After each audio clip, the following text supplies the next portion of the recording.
I hate werewolves so much!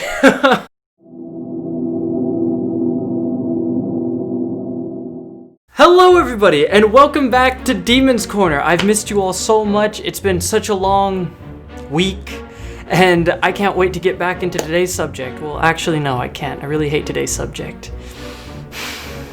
Today, we're going to be covering werewolves. Now, don't get me wrong, like, I like horror movies, and I love horror movies with werewolves, but werewolves hold a special place of hatred in my heart. Growing up, I lived in a very woodsy-ish area with a lot of like open fields and trees. Now, you know, many of you are like, wow, this is such a great place. Yeah, you'd be right if you didn't have a family that bought a werewolf mask and proceeded to scare you and loved Halloween. On top of that, they loved watching scary movies. One of the scary movies that I saw growing up was American Werewolf in London. I was about 5 years old when I first saw this, and when that transformation scene happened, where he was halfway in between man and halfway in between wolf, I couldn't. Till this day, it terrifies me. I don't get it. Like, it's something so bizarre and it's just lucky for you and unlucky for me. I went and researched all about werewolves. I was able to dig up some interesting stuff that I know you would all love to hear. Here at Demon's Corner, I like to make sure I keep it level with you guys. I'm not going to tell you some crazy story that is very unbelievable, or if I do tell you something, I will make sure that it has some sort of factual grounding so you guys aren't like, okay, likely story. First off, I will tell you the story of how this whole werewolf thing even began. It all started way back when in Greek mythology, with this story about King Lycan. One day, King Lycan is notified by his squire that Zeus was going to be coming in and having dinner with him, which is kind of random, but I mean, hey, it's a Greek story. So, King Lycan then tries to test King Zeus, and he's like, oh, well, if he's Mr. Omnipotent King Zeus, I may as well try to test him. And, you know, like any sane person would do, he serves him his son. Yeah. Later on at dinner, Zeus eats the meal and obviously tastes that it's human flesh, which is actually kind of weird because how does Zeus know what human flesh tastes like? But, I mean, I don't know. Greek mythology, man. Like, again. So then Zeus is like, I know this is your son. You will pay for this. In his Zeus voice. And King Lycan is like, I'm sorry. I know I messed up. But then Zeus just zaps him with this werewolf ray, and soon he turns into a werewolf. This is where we get the root meaning of Lycan relating to wolf. Our second story takes place in 1589 in this place known as Bedburg, which I believe is somewhere in Europe. I'm not too familiar with my geometry. Yeah. The town of Bedburg was plagued by these cases of mutilated cattle and people out in the fields eventually.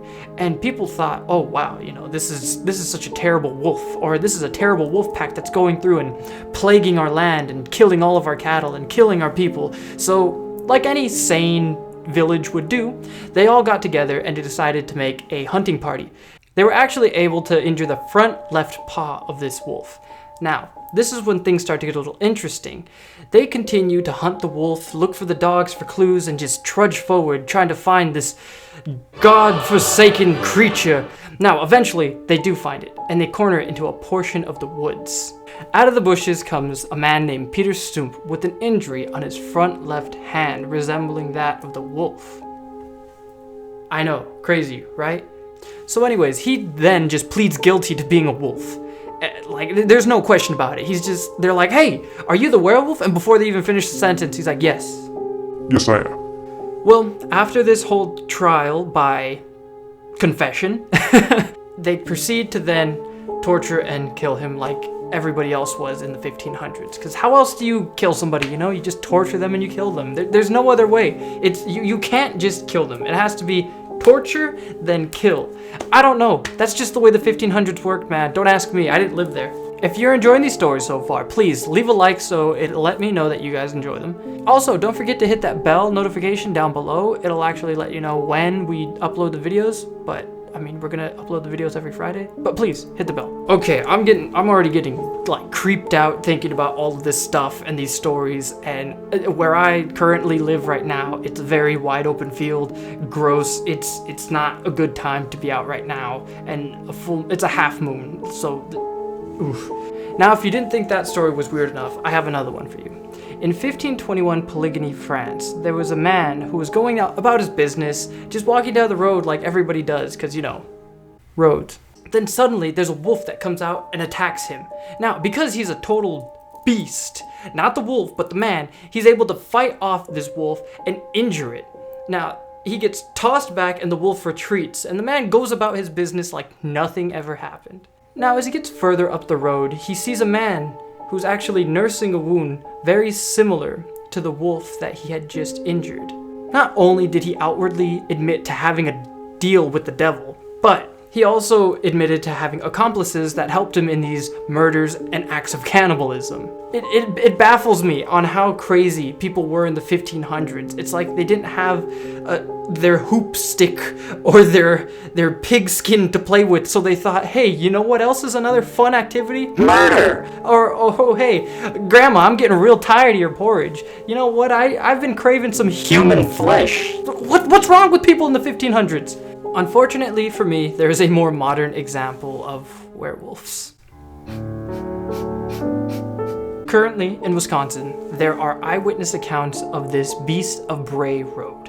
There are multiple videos out there and eyewitness accounts saying that there is this werewolf-like creature. I wasn't actually able to find too much on this aside from some eyewitness accounts and videos online that could or could not be faked, but the fact that it even exists makes me, it's terrible. It just makes my skin crawl knowing that there's a possibility of a freaking werewolf even being real. We come up with these stories and folklore and horror movies and just scary stories in general that paint these creatures or these monsters in the night. But through this research, I found that these monsters and creatures of the night just happen to be really messed up people. And that, I think, is the most terrifying takeaway from all of this. Also, I would love for you to comment down below what your favorite or most terrifying werewolf video game is, or movie. I'm gonna regret this so much. I will play them later on down the road, or I will watch them and do a review about them. Now, don't forget, if you follow me on Instagram and are subscribed, to send proof of your subscription and DM it to the Demon's Corner Instagram, because then we can enter you into what we call the Barons of Hell. If there are stories you know about that weren't listed, it's either because they were too gruesome or because they didn't really have that, like, lycanthrope aspect to them of people turning into werewolves. Thank you all so much for watching, and don't forget, stay spooky. Bye-bye.